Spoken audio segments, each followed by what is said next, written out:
ইয়া রাসূলুল্লাহ সাল্লাল্লাহু আলাইহি ইসলাম, কি করেননি আপনি আমাদের জন্য? নবী হওয়ার আগে 40টা বছর একটা টোকাও পড়েনি আপনার শরীরে, আর উম্মতের কাছে কালেমা পৌঁছে দেওয়ার জন্য আপনার গা বেয়ে রক্ত বের হয়েছে আমাদের জন্য। না খেয়ে কোনোদিনও থাকেননি, পেটের মধ্যে পাথর বেঁধেছেন ক্ষুধার যন্ত্রণায়, তাও জান্নাত থেকে খাবারের জন্য সুপারিশ করেননি, শুধু আমাদের কাছে কালেমার দাওয়াত পৌঁছে দেওয়ার জন্য। জান্নাতের সর্দার জেনেও রাতের পর রাত জেগে জেগে তাহাজ্জুদ নামাজে কেঁদেছেন উম্মতি উম্মতি বলে, কোনোদিনও নিজের জন্য কিছু চাননি যেন আমরা জান্নাতে যেতে পারি। অসংখ্য সাহাবীরা ত্যাগ করেছেন, নিজের বিলাসিতা বেছে নিয়েছেন কালেমা যেন আপনাকে নিয়ে আমাদের কাছে পৌঁছে দিতে পারে।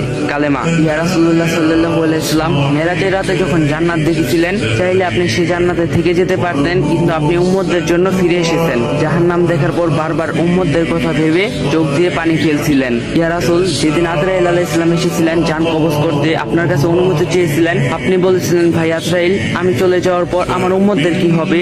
ইয়া রাসূলুল্লাহ, সেদিন আপনি আপনার কথা ভাবেননি, শুধু ভেবেছিলেন উম্মতের কথা। মৃত্যুর যন্ত্রণায় বলেছিলেন, আজরাইল, আমার বুকের উপর কি কোনো পাহাড় রাখলা? এত কষ্ট কেন হচ্ছে? আজরাইল আলাইহিস সালাম কষ্টে মুখটা অন্যদিকে ঘুরিয়ে বলেছিলেন, ইয়া রাসূলুল্লাহ, শুধু হাতটা রেখেছি। জবাবে আপনি বলেছিলেন, শুধু হাত রাখাতে এত যন্ত্রণা?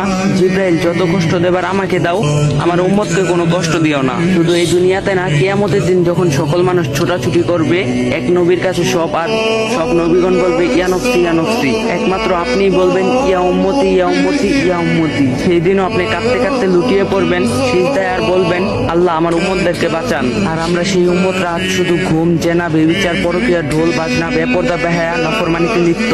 ইয়া রাসূলুল্লাহ, আজ আপনার জন্য না অমুসলিম মুশরিক কাফেরদের জন্য চোখ দিয়ে পানি ফেলি, আবার তাদের কালচারও অনেক অনুসরণ করি। ইয়া রাসূলুল্লাহ, শুক্রবার একটু সময় হয় আপনার জন্য দরুদ পড়ার, আজ এই উম্মত আপনার উম্মত হওয়ার যোগ্য হলো না। প্রিয় ভাই ও বোনেরা, নিজেকে কয়েকটি প্রশ্ন করুন, আমরা এমন একজন নবীর উম্মত হয়ে কি করতাছি? যে নবী মহান আল্লাহ তাআলার বন্ধু ছিলেন, সেই নবী মৃত্যুর সময় এতটা কষ্ট পেয়েছে, তাহলে আমাদের কি অবস্থা হবে? আমরা কি কিয়ামতের দিন নবীজি সাল্লাল্লাহু আলাইহি সাল্লামের সুপারিশ পাওয়ার যোগ্য হব?